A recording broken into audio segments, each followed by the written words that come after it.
You're a bitch. So I've been up to some stuff. I got some splaining to do. So recently on one of my videos, somebody brought up the FS-100 that I had in some older videos and asked if I had it for sale. And that got me to thinking, it's in storage somewhere. I wonder if I could dig that out and actually make it usable again. And then I really thought about it again, and all right, so we got to clear something up. If I don't have it on eBay, it's not for sale. All right? And then I got to thinking, well, the one that I have is kind of inconvenient because it only has a FireWire connector. Now, given that you can make these things function as an external FireWire hard drive, those USB to FireWire adapters would probably work just fine. Then again, my computer has two, I can't turn the light on, 2 Thunderbolt 4 adapter connector something or another's. I don't have any adapters to go from Thunderbolt to FireWire. I could probably get some, but I don't want to have to wait for all that to ship in. It's going to be like $100, and can I find some other circuitous way to go ahead and get this thing to interface with modern stuff? Yes. So firstly, I had to come across another one because I wanted to get one that's got the little plate on the top of it, just to make it a little bit more presentable. Then we had to operate on some assumptions. See, this thing uses an internal IDE hard drive. That's because the camera that most of these are sold in response to, it's supposed to be just an easier way to interface with like tapeless bullshit and whatnot. In the case of this one in particular, in 2006 when it came out, the IDE hard drive was supposed to be a cheaper alternative to the media that the camera it was sold to go with was actually using. Now, this one in particular is a little bit of an anachronism, but P2, it's basically a PCMCIA card, sort of. There's some nuance there. It's not proprietary media, but these ones are made semi-proprietary by having a RAID controller that has to interface with the camera in order to verify that it's going to have the throughput in order to record the format that you would want to record to it. These P2 cards have flash media arranged in such a way that it can be striped together in RAID 0, so that way the cards all have the throughput, for the most part, to be able to record up to DVC Pro HD, which is 100 megabits, colloquially called DVC Pro 100.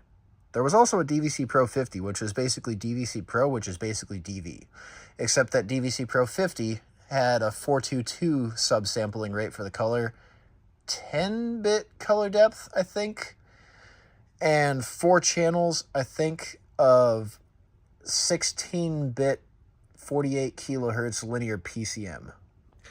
OG DVC Pro was basically DV, except that the track width on the tape was 18 micrometers instead of 11 micrometers. Otherwise, it's bit-for-bit compatible. So anyway, these cards, this one's also an anachronism, but a little bit less so. These cards back in like 2006, 2007, well, even as far back as 2005, because I think the HVX in the United States came out in December of 2005. Anyway, in 2005, we'll say, P2 cards were obscenely expensive. Like, you could kit out a December 2005 HVX 200 to record for like 5 minutes at HD for, I don't know, $2-3 grand, something like that. Or you could get one of these things for about half that much money and record for like 110 minutes or something like that, because it had a 100 gigabyte IDE hard drive inside. Those were cheaper than the flash media. Although that did make these a little bit less rugged, but nuance. So this thing uses an IDE hard drive. What else do we know of that is just straight up IDE? CompactFlash. No, seriously. CompactFlash is literally just IDE. Now, it's not completely straight up pin for pin compatible. You got to get like a little pin adapter, but those things are cheaply available.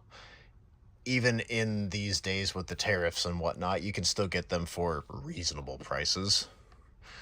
And so I got one of those, and then I had to find a little bit longer 44-pin IDE connector, but that was, that's neither here nor there. That was an extra $5 I had to spend. Anyway, I hooked that up on the inside, clipped off the dead parts of the board, got it sized out just right, and now it's inside of there. I cut a hole out of the top so that way I could get to the eject button and stick the card in and stuff. And then I found out that this thing also supports Type 2 cards, aka micro drives, and so sometimes it's infuriating to get it lined up and blah, blah, blah. It works.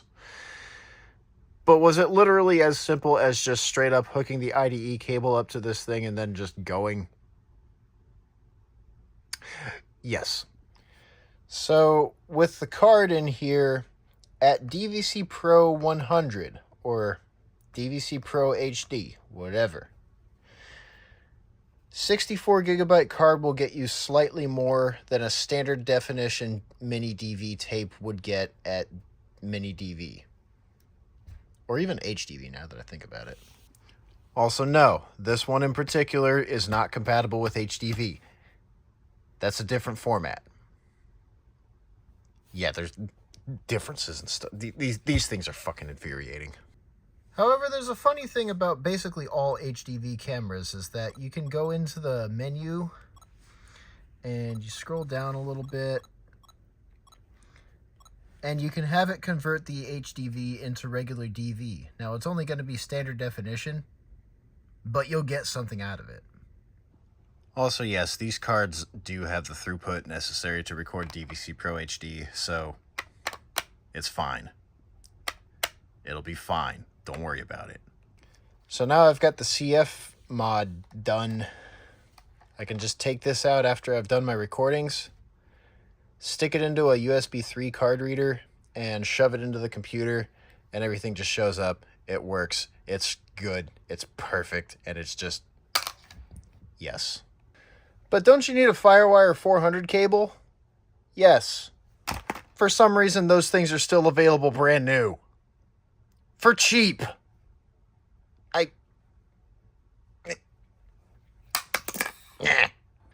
Now, this one does have that infuriating limitation where the battery is like 15, 18 something years old and it doesn't hold a charge anymore, and it's... Oh, wait a minute. 15 volts. Center positive. That looks like a 5525 barrel connector. I wonder if I can... Yes, you can get those for like $2. It just plugs into power delivery. It's got a trigger circuit on the inside, so that way any PD3 connector will output the proper voltage, and then this thing passes the voltage along to this thing. This plugs into the bottom here, and then it just works. So that means that I can put the tapes into the thing, and then they'll plug into this thing, and then I can record the tapes onto one of these things, and then I can shove this into this thing with the card reader. Bitch. And then I'll just have the but wait a minute, this thing's got funny formatting, doesn't it? Sort of.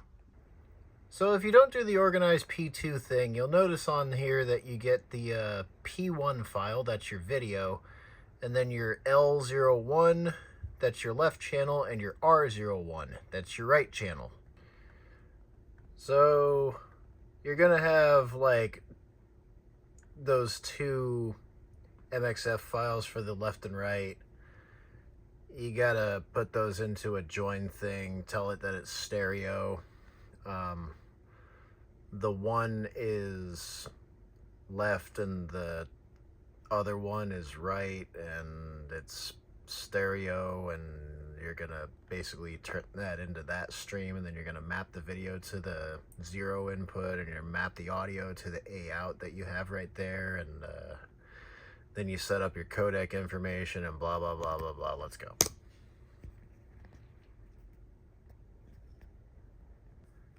And then you've got your little thingy right here. You're a bitch. Yep. It would be nice if the batteries on these things still held a charge, but I think we'll make do. It'll be fine.